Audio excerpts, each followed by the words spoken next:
Hoy vamos a trabajar sobre composición interna de la Tierra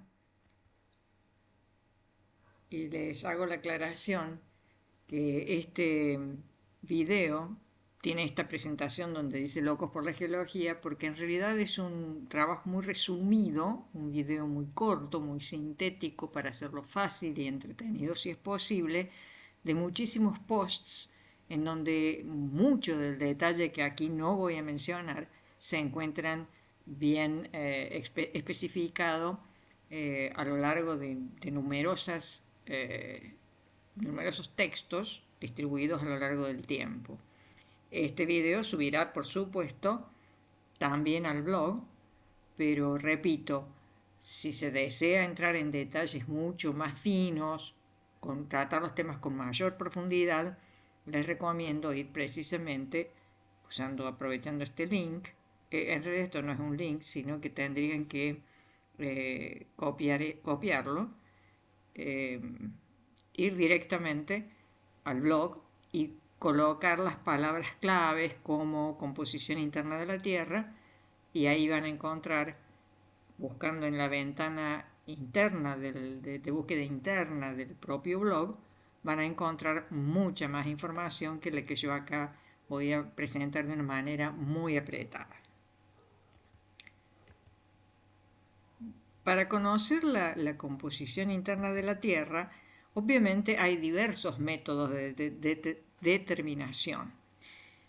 Esos métodos los podemos clasificar en dos grandes grupos, que son los de tipo directo y los de inferencias indirectas. Los métodos directos de determinación son, obviamente, aquellos en donde uno ingresa de alguna manera hasta cierta profundidad del planeta para observar de manera sin intermediación de ninguna clase, o sea, cómo está constituido el material en el que se va encontrando rodeado. Por supuesto, los métodos son también varios, pero el más directo es el sondeo, donde se realizan perforaciones tan profundas como sea posible para ir extrayendo materiales a los que se conoce como testigos y analizarlos tanto macroscópica como microscópicamente. Los sondeos en realidad no han llegado a hacer otra cosa que, entre comillas, rasguñar la piel de la Tierra, porque si estamos pensando en un radio de la Tierra, o sea, una profundidad hasta el centro aproximada y promedio, porque les recuerdo que la Tierra no es una esfera perfecta ni cosa que se le parezca, sino que tiene aquella forma propia de la que hemos hablado en otros videos y que está también muy explicado en el blog, que se denomina geoide, es decir, cuando hablamos de una profundidad al centro de la Tierra, es una profundidad promedio según diversas mediciones que se van tomando en distintos lugares. Repito, si comparamos esa profundidad que es de alrededor de 6.000 kilómetros, un poco bastante más de 6.000 kilómetros, y pensamos que no hemos llegado con sondeos directos, sino hasta 12, 13 kilómetros, es bastante exigua la información que se puede obtener de manera absolutamente directa. Las razones por las cuales no se puede profundizar mucho más tienen que ver con otro tema que también hemos tratado en el blog, el gradiente geotérmico y el grado geotérmico, es decir, la alta temperatura que se alcanza a medida que se va profundizando y el problema real de que los materiales se ven afectados por esa temperatura y por la propia presión a la que se ven sometidos. Me refiero a los tubos de sondeo. Entonces, en definitiva, no podemos hacer observaciones directas sino hasta muy poca profundidad a través de lo que se conocen como sondeos, o pozos, o perforaciones, como quieran llamarlo. Hay otros modos, como son los ingresos en las minas. allí el panorama es más amplio, si se quiere, que el mero testigo, que no puede tener más que el diámetro del caño con el que se lo obtiene. Entonces hay un panorama más abierto, se pueden observar mejor las estructuras, pero la profundidad es aún menor, porque las explotaciones mineras no alcanzan las profundidades que alcanzan los sondeos. Otra manera de inferir es observar detalles de erosión, cavernas, es decir, son siempre, eh, estos dos últimos casos son siempre naturales y se puede ingresar también hasta profundidades muy, muy someras. Y finalmente, otro método directo de observación es cuando los propios volcanes nos traen en sus erupciones materiales del interior terrestre. Entonces allí se puede hablar de algún grado, con algún grado de certeza de la composición química que pueden tener, química y mineral que pueden tener los materiales profundos. Pero también hay posibilidades de conocerlos a través de las inclusiones que ocurren, por ejemplo, en las propias materiales ígneos fundidos, que a través de las lavas, por ejemplo, pueden traer algunos restos de cenolitos, por ejemplo, que también está explicado en el blog. Bueno, en definitiva, estos son los métodos directos. Pero si uno quiere conocer toda la profundidad de la Tierra, tiene que recurrir a otros métodos, que son los métodos indirectos, en donde a través del estudio de determinadas propiedades físicas, utilizando determinadas herramientas, se puede llegar a inferir cuáles son las condiciones en el interior profundo.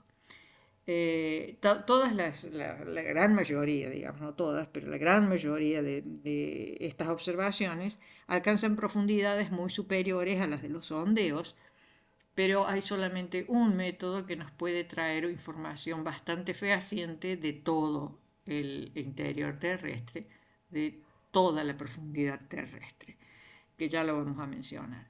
En general, los métodos indirectos son eléctricos y electromagnéticos, que pueden ser aprovechando corrientes eléctricas naturales o inducidas, y que pueden llegar hasta profundidades más o menos interesantes, por lo menos para lo que es la exploración, por ejemplo, la prospección, quiero decir, la búsqueda de determinados materiales como el petróleo.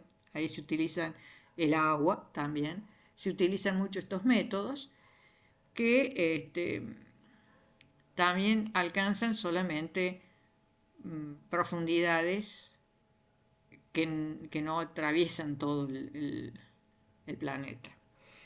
Tenemos métodos como la tomografía planetaria, que también va teniendo un principio, una metodología comparable con la tomografía axial computada que se hace para conocer diagnosticar enfermedades. Es decir, es como si se fuera rebanando, digamos, una especie de radiografía en que se rebanara el espacio que se va atravesando y da sucesivas capas donde se pueden observar las propiedades. Luego tenemos estudios de densidad, estudios gravimétricos, es decir, cómo se comporta la gravedad y cómo va cambiando con la profundidad. Estudios geomagnéticos y en general nos encontramos con que los más importantes o la metodología que ha rendido mejores frutos es obviamente lo que llamamos el análisis sísmico, o sea, la sismología, que como el nombre lo indica es el estudio de los sismos o terremotos naturales. Obviamente que hay una prospección sísmica, por ejemplo, en petróleo, que se hace a través de impactos o ondas producidas artificialmente, pero estas solamente llegan a profundidades también muy someras. Cuando queremos profundizar en toda la composición del planeta completo, debemos esperar a que la Tierra misma genere la energía suficiente para atravesar todo el espacio. Solamente la naturaleza puede generar semejante energía como para traernos la información desde el interior más profundo hasta el centro, digamos. ¿Cuáles son los principios básicos que se aplican en la sismología? Para empezar, deberíamos definir qué son los terremotos, porque sobre ellos vamos a presentar toda la información.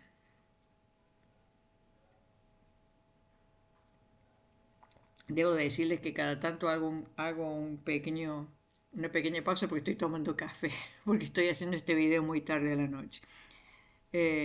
Cerrado este paréntesis, les cuento que en general un sismo o terremoto es una liberación repentina de energía de una forma. Cuando estamos hablando para la prospección del interior profundo de la Tierra, vamos a hablar, repito, de terremotos naturales. Entonces son liberaciones de energía repentinas, naturales,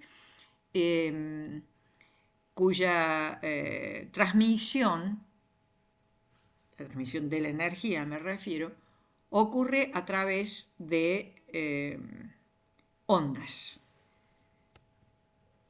Estas ondas, a ver si las tengo, sí, acá. Estas ondas se encuentran supongamos un punto en el cual se libera la energía, el que se llama hipocentro.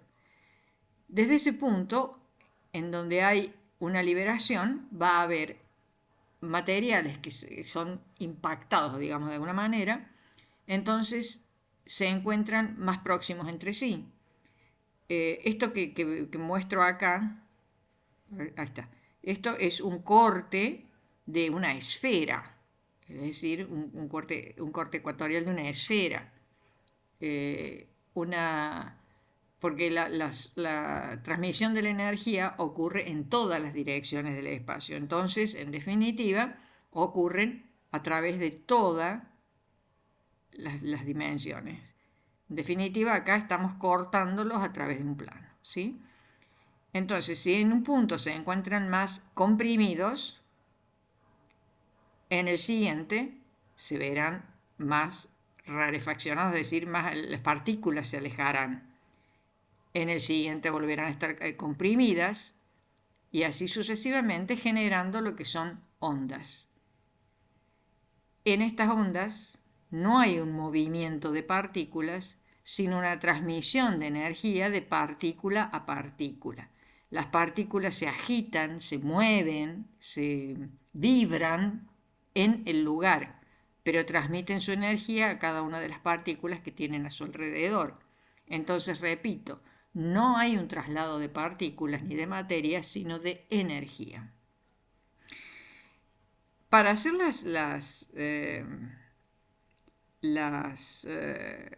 los cálculos y la esquematización más sencilla, se habla de la transmisión de las ondas y se las dibuja como si fueran rayos, ¿sí? ¿Sí? Como esto. Entonces acá sabemos que en realidad se trata de una onda, pero lo hacemos con sus rayos para hacer más sencilla la explicación. Entonces, desde un punto, acá al más profundo será el hipocentro, pero en un punto, la proyección del hipocentro en la superficie se llama epicentro y desde ese epicentro E se transmite en todas las direcciones del espacio. Repito, esto es un corte, entonces también sería hacia nosotros y alejándose de nosotros, no solamente como lo vemos dibujado acá. Entonces, en definitiva, hay una capacidad para atravesar toda la Tierra. Este es uno de los principios. Entonces, primero lo tenemos definido y el principio es que la energía se transmite de partícula en partícula sin que las partículas se muevan y en todas las direcciones del espacio. Son una de las primeras cosas que debemos tener en cuenta. Después tenemos que tener en cuenta que las partículas Voy a sacar esto que me está molestando un poquito acá abajo, así lo vemos más claro. Las partículas, repito, transmiten su energía, según estos rayos que hemos idealizado, vibrando en el lugar de distintas maneras. Cuando vibran paralelas a la dirección de transmisión de la energía, o sea, transmisión de la onda, digamos, entonces esas partículas se llaman P porque son las primeras que llegan las que se mueven con más velocidad, digamos, procede del latín prima onda y son diferentes entonces en su velocidad según los materiales que atraviesan también, o sea, la misma onda P en distintos materiales tiene distintas velocidades, pero además tiene una velocidad diferencial respecto a los otros tipos de ondas. O sea, cada tipo de onda tiene para cada material una velocidad que le es propia. Por eso, cuando las partículas vibran, ¿dónde está mi flechita?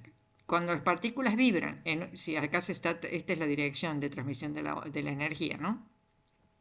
Cuando las partículas vibran perpendiculares a la dirección de transmisión de la energía, o sea, cómo se mueve la onda, la onda se llama S, de seconda, es la segunda en llegar porque se transmite más lentamente. Una diferencia muy importante que tenemos que tener en cuenta es que las ondas P se transmiten en cualquier estado del medio, es decir, puede ser un medio gaseoso, líquido o sólido. Es el tipo de vibración que tienen, por ejemplo, las ondas de sonido, por eso a través del aire las podemos escuchar. Las ondas S, en cambio, solamente se transmiten en medios sólidos. Cuando el medio no es sólido, voy a tomar otro poquito de café. Cuando el medio no es sólido, las ondas S no pueden transmitirse. Esto no quiere decir que la onda se pierda ni que la energía desaparezca. Lo que quiere decir es que al llegar a un medio no sólido, deja de comportarse como onda S para comportarse como onda P. Es decir, vibra de otra manera. Solamente vibrando como una onda P puede atravesar medios no sólidos. En definitiva, podemos decir que si una onda P se encuentra con un medio, cuando una onda S se encuentra con un medio no sólido, desaparece como onda S y la energía se transmite como onda P. Hay ahí una pérdida de estas ondas que llegan en segundo lugar y que podemos identificar precisamente por esas diferencias de velocidades. Luego tenemos las ondas largas o las ondas L, llamadas así por Lunga, que son las ondas superficiales. Estas ondas son ondas interiores o internas, estas son ondas superficiales. Son las responsables de los daños de los terremotos, precisamente porque se transmiten en la superficie, en donde causan los daños. Bien, las ondas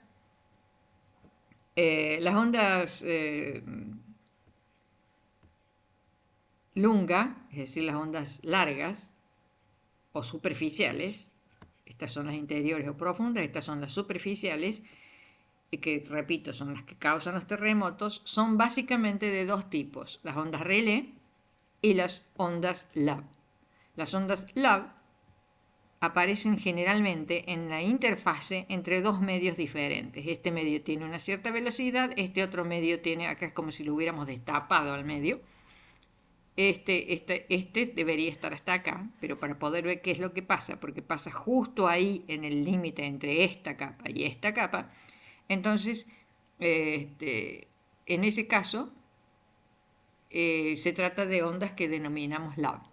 Esas ondas, si esta es la dirección de transmisión de la energía, ¿dónde anda mi flechita? Acá está. Si esta es la transmisión de la dirección de transmisión de la energía, también vibran perpendicularmente a ella, pero no como las ondas S que lo hacen, digamos, perpendiculares en cuanto a arriba y abajo, digamos, sino que lo hacen perpendiculares sobre un plano horizontal, ¿ven? O sea, por acá viene la onda, perpendicularmente a ella, pero sobre un plano horizontal, vibran las L, las LAV, quiero decir. Las ondas relé son ondas retrógradas, hacen este tipo de movimiento. Este que estaba dibujado ahí, que se veía muy, muy manchadito, lo saqué acá para que se vea, de esta manera vibran. Tienen un movimiento como casi giratorio y, y, y retrógrado, es decir, hacia atrás. Estas, repito, son las ondas que causan daños en los terremotos, pero no son las que nos interesan para conocer el interior profundo de la Tierra, porque precisamente estas otras son las que van al interior. O sea, estas son las que atraviesan todo el planeta.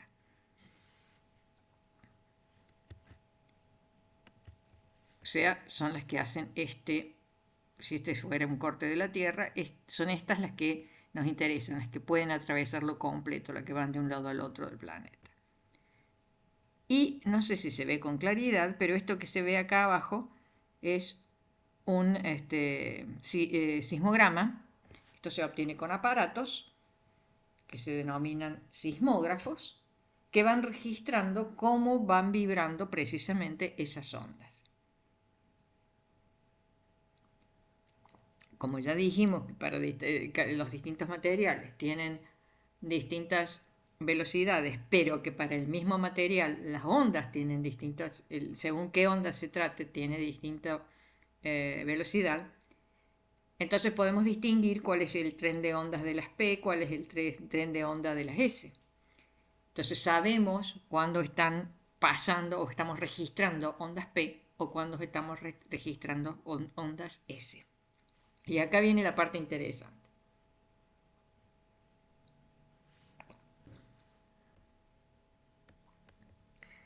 Gutenberg, en el siglo XIX, estableció que desde un epicentro dado, ¿sí? Desde un epicentro dado, por ejemplo acá, donde la flechita, que esta flechita que se me pierde, ahí está. Desde un epicentro dado, pongamos en esta situación, siempre sucedía lo mismo.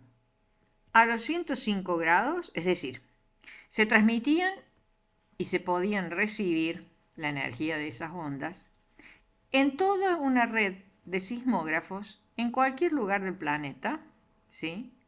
Si lo hacemos en un corte transversal, lo recibiríamos en sismógrafos que estuvieran en cualquiera de estos lugares, ¿sí? Repito, esto es un corte transversal, pero también en una esfera pasaría lo mismo, o sea, hacia arriba donde estoy, hacia adelante de nuestro o hacia atrás de la pantalla también se estarían recibiendo igual. Bueno, lo cierto es que desde ese epicentro se veía perfectamente, se podían registrar todas las ondas P y las S. Todo esto hasta acá se veía ondas, se registraban ondas P y ondas S. Pero pasaba que entre los 105 grados y los 251 grados, tomando como cero el punto del epicentro, o sea, donde se había liberado la energía, que supongamos que se había liberado ahí, 105 grados, 251 grados, nos aparecía una especie de cono de sombra donde las únicas ondas que se podían registrar eran P. Las ondas S habían desaparecido, que como dije antes, no habían desaparecido, sino que comenzaban a comportarse como ondas P. La primera conclusión podría ser, acá hay una forma como esta, que está rayadita. Ay, ¿a dónde anda mi flecha?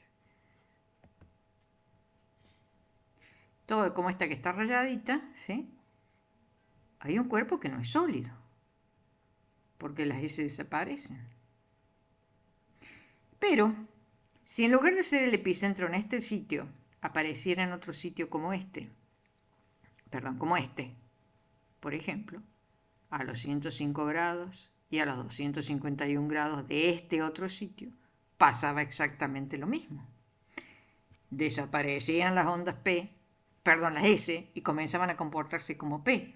Entonces podíamos decir que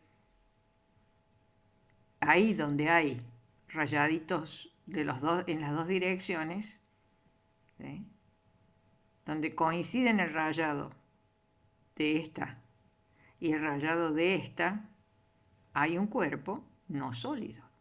Pero como acá, en esta nueva posición del epicentro, todo este lugar sí transmitía las ondas S, quiere decir que estábamos haciendo más chiquito, digamos, el espacio en donde no había sólido. Entonces, solamente en esa parte donde coinciden o se cruzan los dos tipos de rayados acá, yo he hecho rayado, podría haber hecho cualquier otro dibujo, pero para que se entienda, solamente en esto ahora nos ha quedado reducido a este espacio donde hay coincidencia de los dos conos de sombra, este y este. Entonces, perdón, este y este, de ahí donde coinciden es la parte no sólida. Si se van haciendo registros, Gutenberg lo hizo durante muchos años, no muchos años, algunos meses.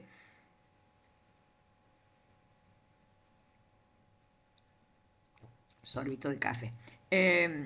Entonces ahí él pudo establecer que fuera cual fuera el lugar del epicentro, siempre a los 105 grados y a los 251 desaparecían las ondas S. En definitiva, cuando lo fue haciendo, no sé si se alcanza a ver bien, lo fue haciendo esquemáticamente a lo largo de toda la superficie terrestre. Cuando iban coincidiendo se iba restando siempre lo que no coincidía y terminó describiendo una especie de círculo, como este. En definitiva, él estableció que acá encontrábamos un espacio no sólido, por lo menos en el límite o en un cierto espesor desde el límite, porque una vez que se habían perdido las ondas S, aunque después apareciera un sólido, ya no podían volver a convertirse en S, seguían ya actuando como P, ya habían cambiado su forma de actividad, digamos. Entonces, en definitiva, Gutenberg estableció a los 2.900 kilómetros de profundidad que había una discontinuidad, como le llamo, una discontinuidad sísmica, que le permitía establecer que había allí un cuerpo diferente. Y ese cuerpo diferente era el núcleo externo, se le llamó núcleo externo. Siguiendo la misma metodología, se fueron descubriendo otras discontinuidades, que son las de Conrad, la de Lehmann y la de el Morovicic. Está primero Conrad, Morovicic, está esta que se llamó en honor a Gutenberg, discontinuidad de Gutenberg, y después otra interna de Lehmann. Bien, no sé qué hice acá. Volvamos acá, sí, entonces es la que sigue. En definitiva, entonces se pudo establecer una metodología para determinar cambios. Cada vez que había una importante, no quiero volver a decir discontinuidad, una importante diferencia en las velocidades de transmisión o en los comportamientos de las ondas, allí se podía marcar, ojo, que estuviera más o menos en todo el planeta, ¿no? Ahí se podía marcar una discontinuidad sísmica. Y eso permitió generar distintas geósferas. Y a lo largo de los años, a medida que se fueron sumando información, se establecieron dos esquemas diferentes. Un esquema de las geósferas, o sea, las esferas concéntricas. Cuando digo esferas, recuerden siempre que es una idealización, porque, insisto, el planeta tiene forma diferente a una esfera, que es el famoso geoide, que es la forma característica y sui generis de la Tierra. Bueno, según la información que se iba sumando, se pudieron establecer distintas geósferas concéntricas que si se usaba un criterio composicional, es decir, de los elementos químicos presentes, se dividían en, como vemos acá, corteza, que es esta pielcita de la Tierra, aproximadamente hasta unos 40 kilómetros de profundidad, que si ustedes recuerdan lo que les dije al comienzo, ni siquiera la pielcita completa de la corteza se ha podido sondear para hacer metodologías de observación directa, porque habíamos llegado a 12, 13 kilómetros y estamos hablando de 40 kilómetros hasta la primera discontinuidad, que es la que llamamos el moho Omorovic. Luego, lo que sigue acá, esto que está en amarillito, es el manto, ¿sí?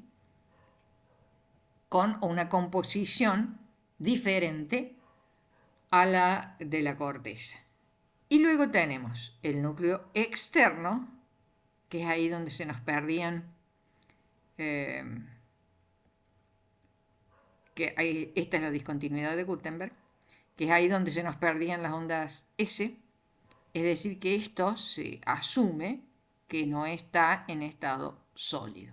Tampoco es que sea un líquido, más bien se parece a un material pastoso, como el lacre fundido, por ejemplo.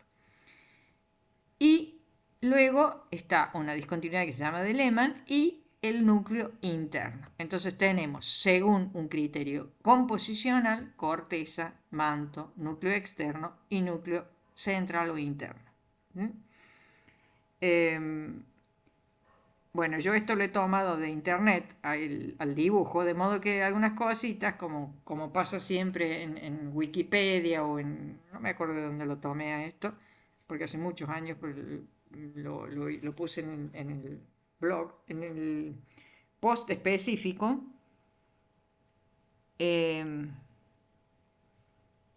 Sí, acá dice de dónde fue tomado, pero en el post específico está el link al lugar donde lo tomé, pero repito, no todo lo que aparece en Google es del todo exacto. Entonces, por ejemplo, acá van a observar que dice es la parte líquida.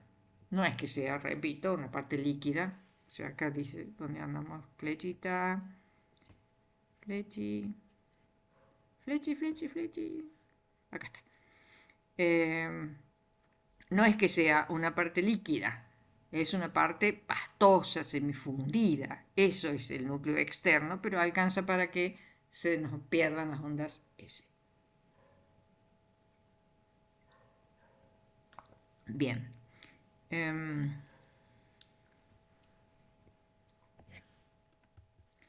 Si usamos otro criterio diferente, que es el criterio que llamamos reológico, y que tiene que ver con el modo en que reaccionan ante las distintas fuerzas, cómo se deforman, cómo se rompen. O sea, es un criterio de resistencia, de flexibilidad, de elasticidad de los materiales. Entonces, según ese criterio, tenemos otra clasificación diferente. Y hablamos ahí de una litosfera, una astenosfera. La litosfera es el material más sólido, ¿sí? Más rígido.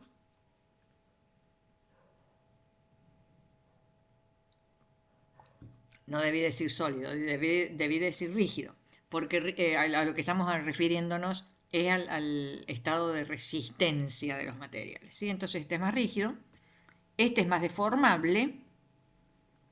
Es un material que también tiene una consistencia diferente a la de la litosfera o litosfera, porque se puede decir de las dos maneras.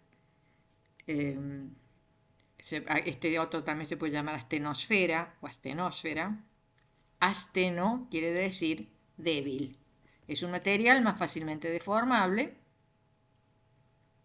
también en un estado que se aproxima a lo pastoso. Luego tenemos la mesósfera o mesosfera. Uy, esta flecha. ¿Dónde anda? Esperen que se me pierde la flecha. Ahí está.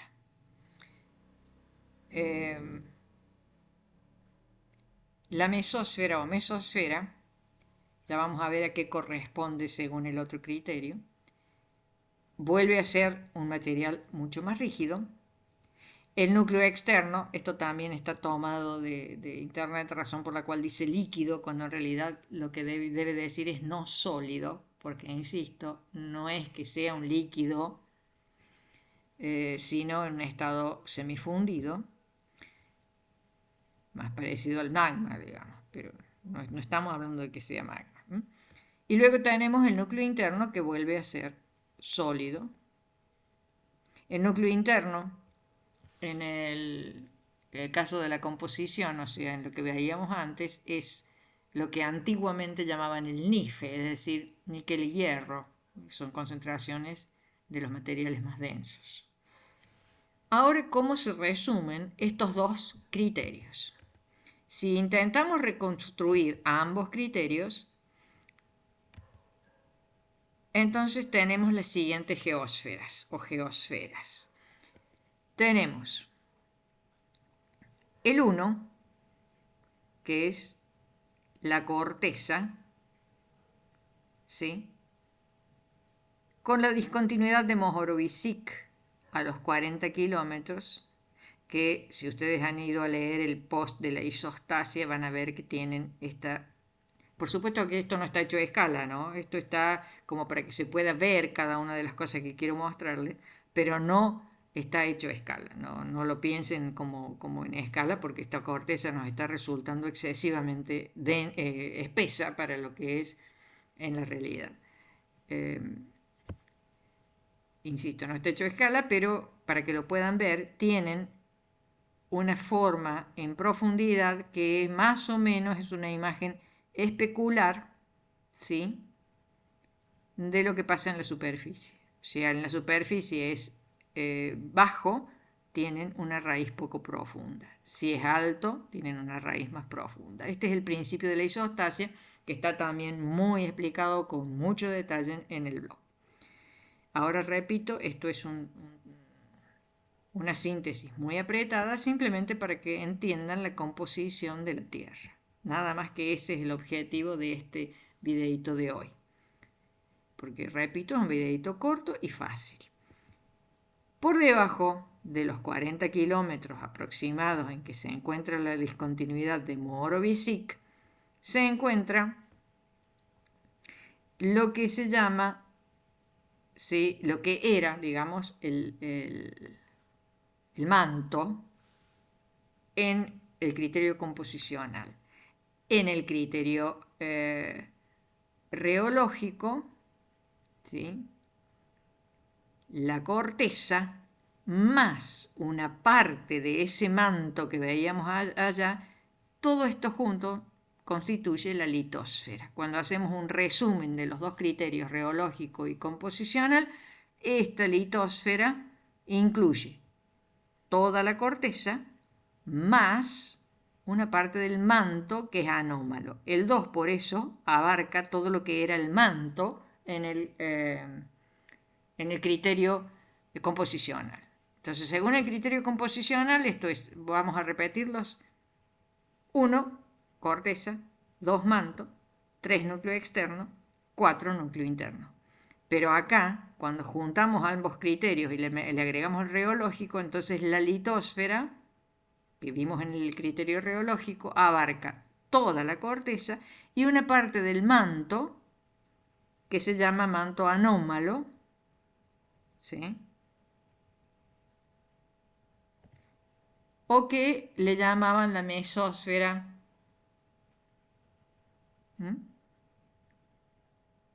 Que nos quedó acá abajo ahora. Uy, ¿dónde anda?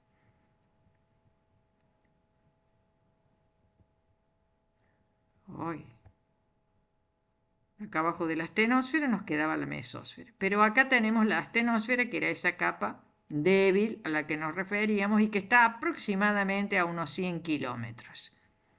Entonces esto es lo que decíamos que tenía un comportamiento reológico diferente, más deformable. Acá nos quedaba, según el criterio reológico, la mesósfera, según el otro criterio composicional, todo esto es manto. Entonces acá tenemos corteza más una parte del manto constituyen litosfera. Luego tenemos astenosfera. Este es el resto del manto del sentido composicional y que le llaman mesósfera cuando se habla de reológico. Ese término mesósfera no es aceptado por todos, algunos que simplemente prefieren hablar de manto y manto anómalo o manto superior y desterrar el término mesósfera. Bueno, yo se los cuento a las dos alternativas, porque repito, cambia con los criterios que se apliquen. Luego tenemos aquí, a los 2.900 kilómetros, nos encontramos con la querida discontinuidad de la cual veníamos hablando al comienzo, que es la discontinuidad de Gutenberg, que separa ese manto del núcleo externo.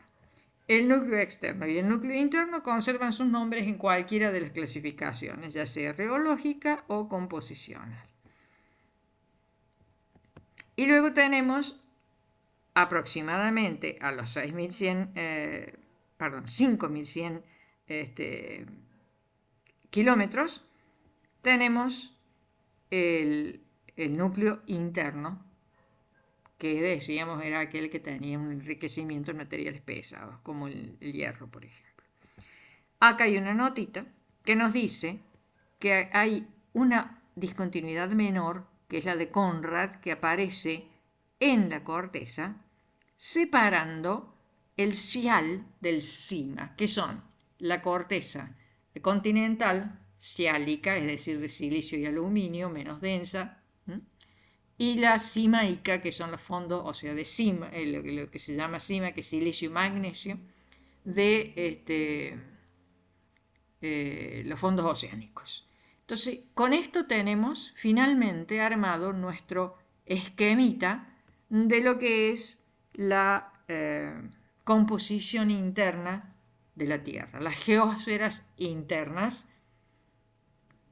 típicamente de minerales, rocas, elementos químicos. Pero vamos a ver que hay entremezcladas otras esferas que es importante reconocer. ¿Cuáles son esas? La hidrosfera, que abarca todo lo que sea concentraciones de agua, que puede ser los océanos, los mares, los lagos, las aguas subterráneas, los ríos, los humedales. Entonces ahí tenemos toda una hidrosfera que está intercrecida, por decirlo de alguna manera, en la corteza. Luego la criósfera. La criósfera, de criós, frío, se refiere, puede ser, ojo que todo esto puede ser hidrosfera o hidrosfera, criósfera o criosfera. La forma de acentuarlo está aceptada de las dos maneras.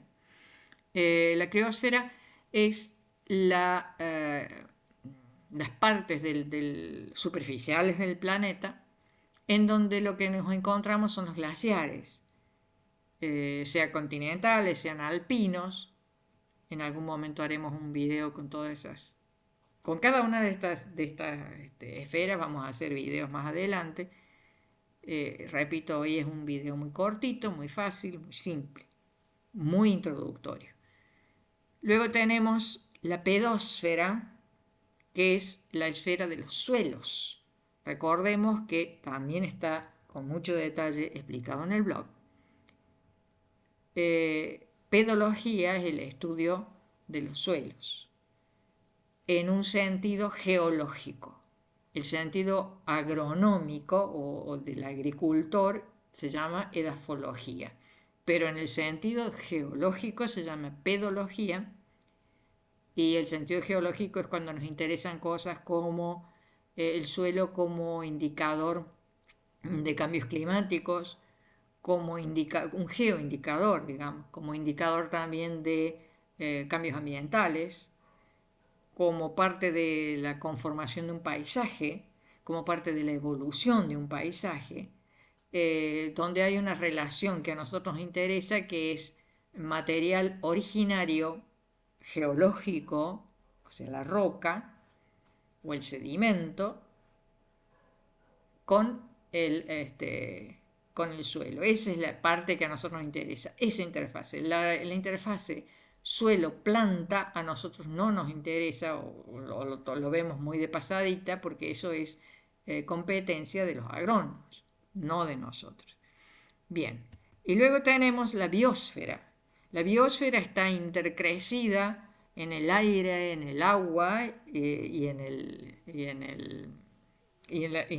interior de la Tierra también, porque tenemos eh, seres vivos, como las plantas, por ejemplo, que comparten en su mayor parte, no todas, pero por ejemplo parte de su organismo está metido en el suelo, en las raíces, está expuesta al aire, en todo lo que es tallo y fronda, ¿no?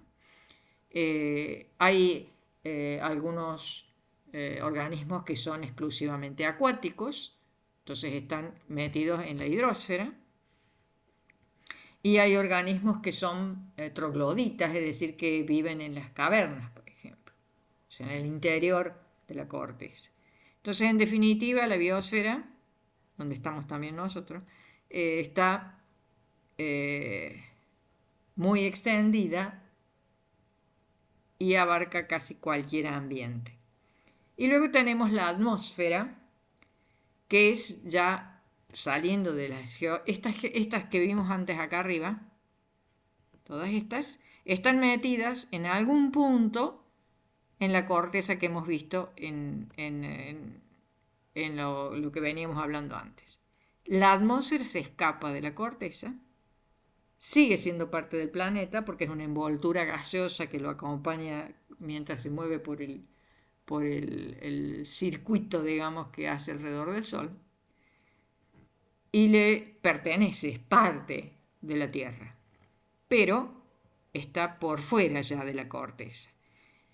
Y este es algo interesante, es muy interesante, porque va a ser tema de otros videos cuando empecemos a hablar del clima, que es uno de los grandes factores para generar los paisajes, la geomorfología, que es uno de nuestros temas.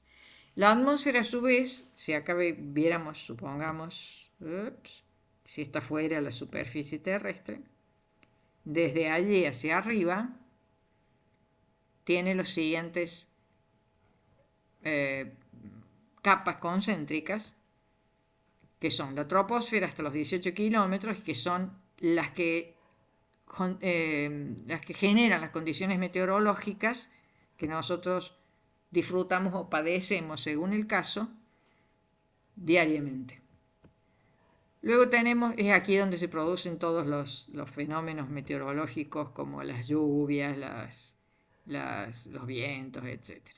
Tenemos la estratosfera, desde los 18 hasta los 50 kilómetros, la mesósfera, entre los 60 y los 80 kilómetros, la termósfera, desde los 80 hasta los 450 kilómetros, en donde se producen las auroras boreales y hay partículas solares cargadas. Acá es por acá es donde anda el tema entre estas dos capas, es donde está, donde se produce el AMAS, que es la anomalía magnética del Atlántico Sur.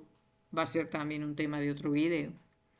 La exósfera, entre 400 y 900 kilómetros, donde hay rayos cósmicos, que es, digamos, una de las partes protectoras de la Tierra, porque suele destruir, digamos, a los meteoritos. Bueno, la magnetosfera ya es la etapa de transición hacia el, entre comillas, vacío espacial, el vacío del espacio. Porque acá ya son extra o exo atmosféricos. Están los cinturones de Van Allen y se producen fenómenos también muy interesantes que vamos a tener que hablar alguna vez, pero repito, esto ya es la transición hacia el vacío estelar. Bueno, con esto hemos visto una aproximación bastante clara, creo, muy sintética y muy simple de la composición de la Tierra. En un próximo video vamos a profundizar sobre esto porque nos vamos a meter con el clima. Digo un próximo, no sé cuál va a ser en realidad el siguiente porque voy tomando distintos temas, por ahí me meto con sismo, no sé, ya vamos a ir viendo qué videos les armo. Pero en general, eh, esta atmósfera va a ser tema muchas veces y nos va a importar porque son las condiciones meteorológicas que generan la meteorización, la erosión, los paisajes que nosotros vemos. Eh, Insisto, es importante que cuando ustedes vean eh, este video, si quieren profundizar sobre cualquiera de las cosas que acá hemos tratado tan sintéticamente, les recomiendo que vayan a buscar las palabras claves, o sea, si alguna de las palabras les ha dejado duda, lo ponen en la ventanita de búsqueda del blog y lo van a encontrar. Y ahora opinamos todos y debatimos. ¿Cómo lo vamos a hacer a esto? Sencillamente dejando comentarios en el propio video, en el canal de YouTube o en el blog, haciendo comentarios, porque siempre es importante que intercambiemos información. Entonces, esto va a estar subido en el blog, tal vez de acá un tiempo, porque tengo otras cosas programadas antes, pero ya cuando lo vean en el blog pueden hacer ahí sus preguntas o sus comentarios o sus críticas o pueden hacerlo directamente en el canal YouTube. Bueno, por hoy esto es todo.